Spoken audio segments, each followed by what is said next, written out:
individual is not giving all right. One word, all right.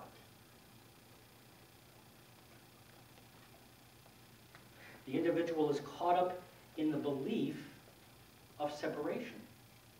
Huh? What does God have to do with this? They're caught up in the belief that they have this private stash. This private stash is theirs. They did it. By the sweat of their brow, they put it together. They have so much time, and they have so much money, and they have so many talents, and they earn those. They studied for those.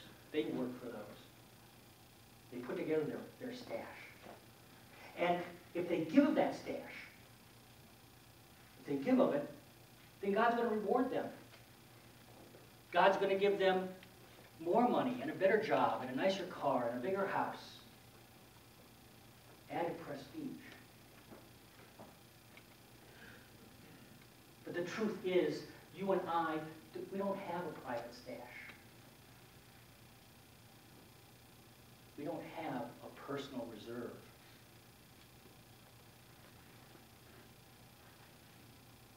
See, that kind of thinking leads to individuals becoming disheartened, dispirited, and completely disconnected.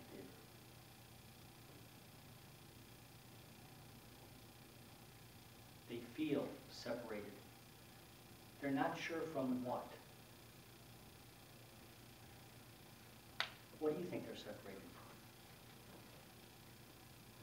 You get to answer that question.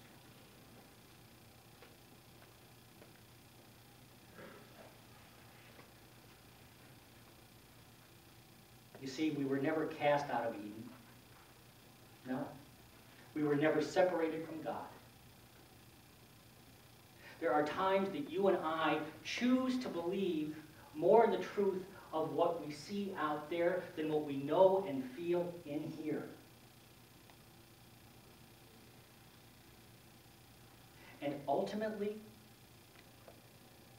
if we want to have more and be more and become more, we have to admit the truth, that we belong to God. We belong to God. That everything we have and everything we are already giving, God has already given us. Everything we already have and everything we are giving, God has already given us.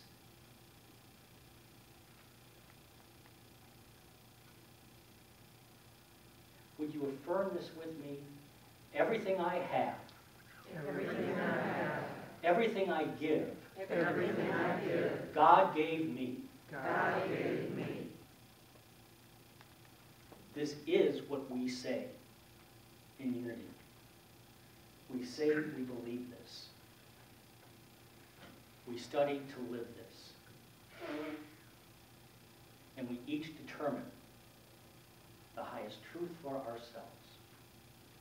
That's also what we teach in unity.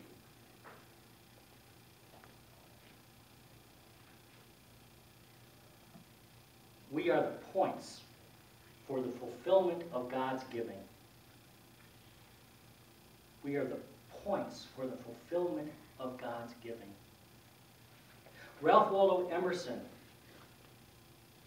once said that, maybe he said it more than once. He said, every time that you give, you put the universe in your debt. And then the universe has to balance the ledger by moving you to a higher level of self-expression. Every time you give, you create a void, a space. And in that space, the universe pushes you up. And it feels that way. It feels like you're moving up, not down. Is this true? Look to your own experience in life. And again, provide your own truth. truest answer.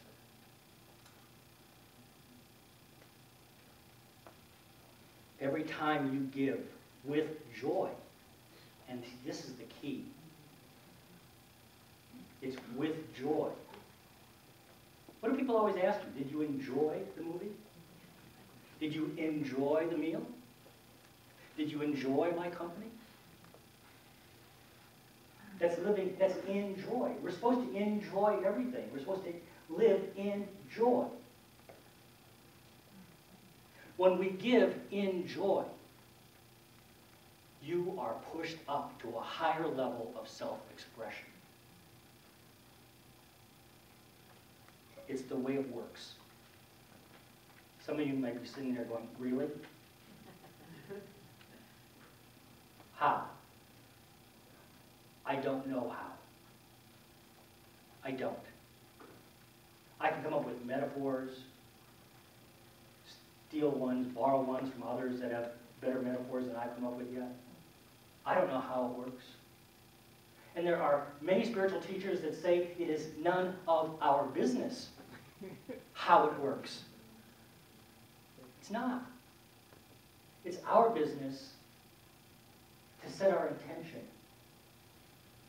to live in the flow of life, the circulation of life, to jump into the flow of giving and receiving, and seeing how it works, that it does work. Not knowing how, but knowing that it does. In the words of James Trapp,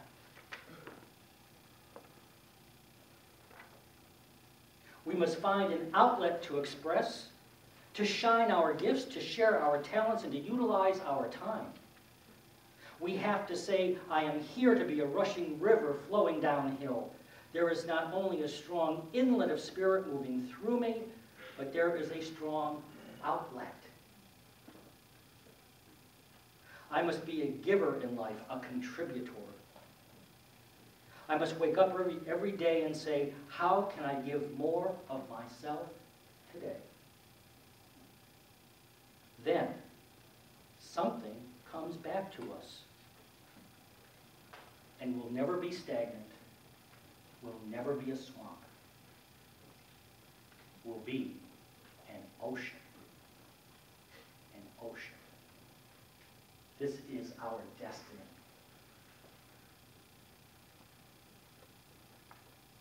Are you in the circulation of life? Are you giving back the first cup of wine? The first fruits of your harvest?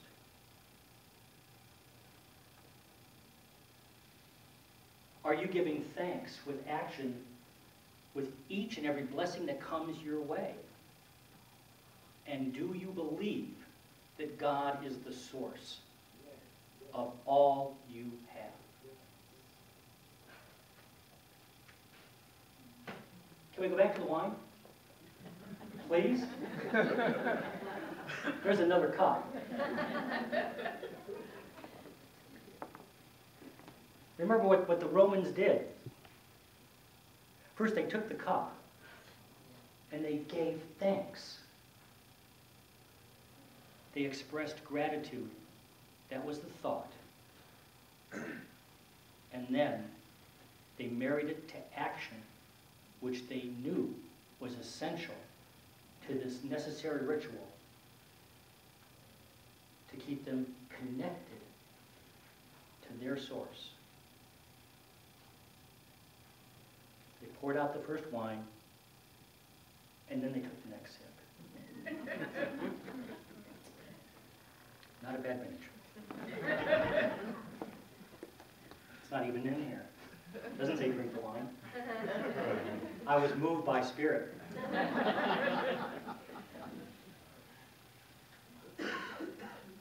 There is a ritual that many of us practice daily, weekly, or monthly. It is a ritual that keeps us connected to Source, to Spirit, to God. It is the ritual of tithing. And what we do is, each time we get a blessing, each time we give a tithe. A full tithe is 10%. And we return it. We return 10% or more of the time that we have. We return 10% or more of the talents that we've been blessed with. We return 10% of the money that comes into our possession. Because all things come from God. And we give that first portion back to the source of our spiritual nourishment, our spiritual guidance, our spiritual connection. And we do it with joy. And there is no fear. And we are in the flow. And everything is circulating. And everything works. It works. Because we are connected.